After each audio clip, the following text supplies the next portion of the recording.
My mission for this episode is to seek the truth, which seems simple, but it's a pretty tall order to fill considering that wiser men than I have spent their entire lifetimes trying to figure that out. But if I'm going to start, what better place than the ashram that Mohandas Gandhi built to answer that very question?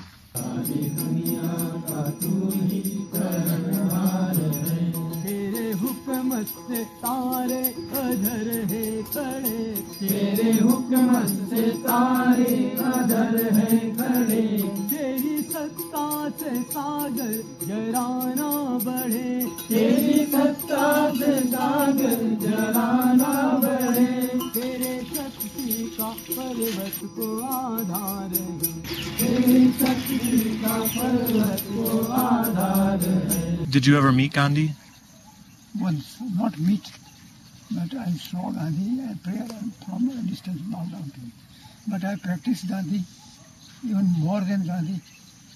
I studied in the same school, college, where Gandhi had studied. And what Gandhi had not done during his study, I have done. All right, let me explain to you why I love Gandhi. I mean, I've always respected him based on what I read in the history books and everything. The last time I did one of these road trips, I read his autobiography on the train.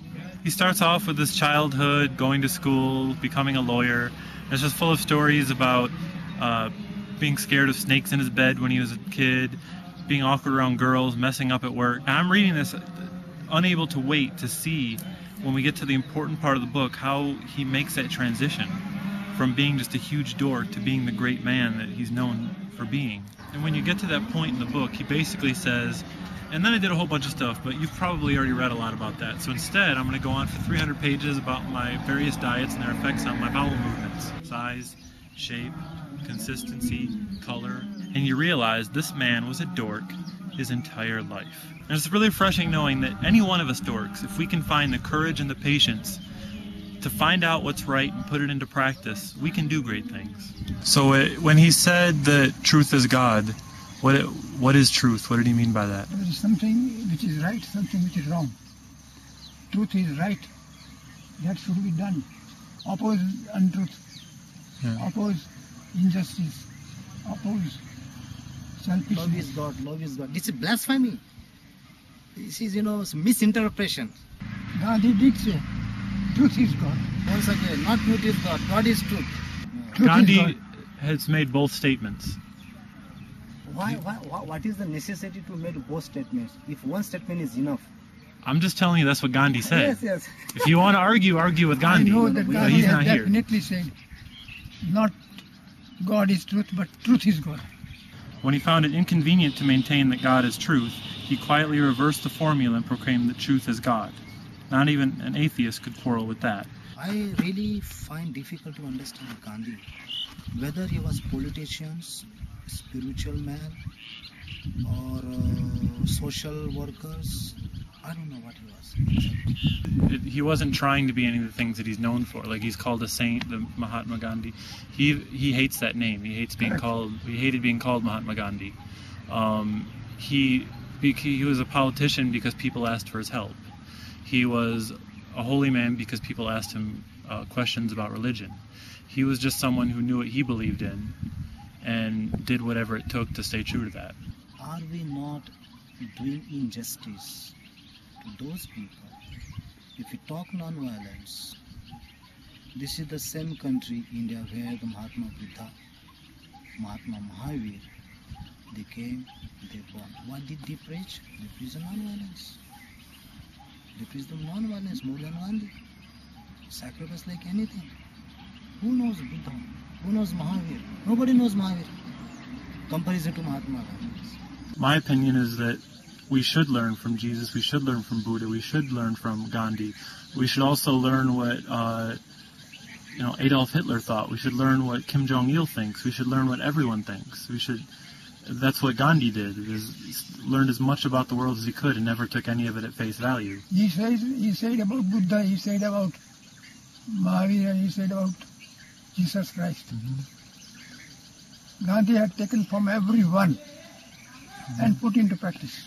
There have been so many leaders and so many spiritual people who claim to know the truth, but Gandhi just said that he experimented with it. He got his truth from all over. He read the Bible, he read the Quran, he read the Gita, books from all different religions, and he traveled, he met lots of different people, and he never made up his mind about what was true. He said that he never had a fetish for consistency. If he thought something to be true and then he learned something else, he was more than happy to admit his mistake. So I think that's what's admirable is... that was his sincerity. Mm-hmm. He had very bad things also in his life. But after seeing the drama, not only he adopted truth in his heart. Heart is a temple.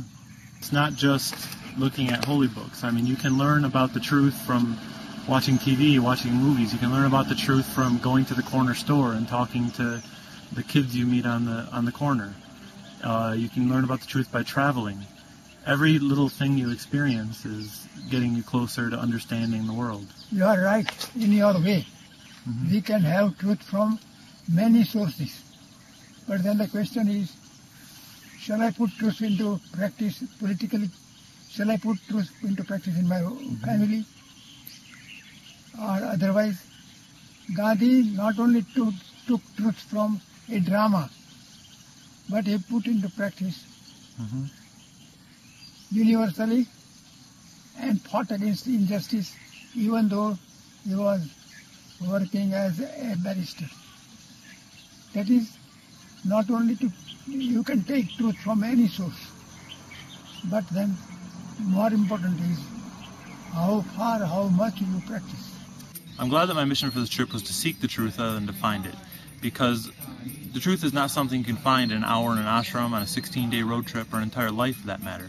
Even Gandhi, who coined the phrase "truth is God," called his autobiography "My Experiments with the Truth," because he was smart enough to know that the truth is not something that anyone can go out and find. In my travels, I've met Christians, Hindus, Muslims, atheists, Buddhists, each one thinking they know a little bit more of the truth than the other. No one can know the truth, and anyone that claims to is full of it.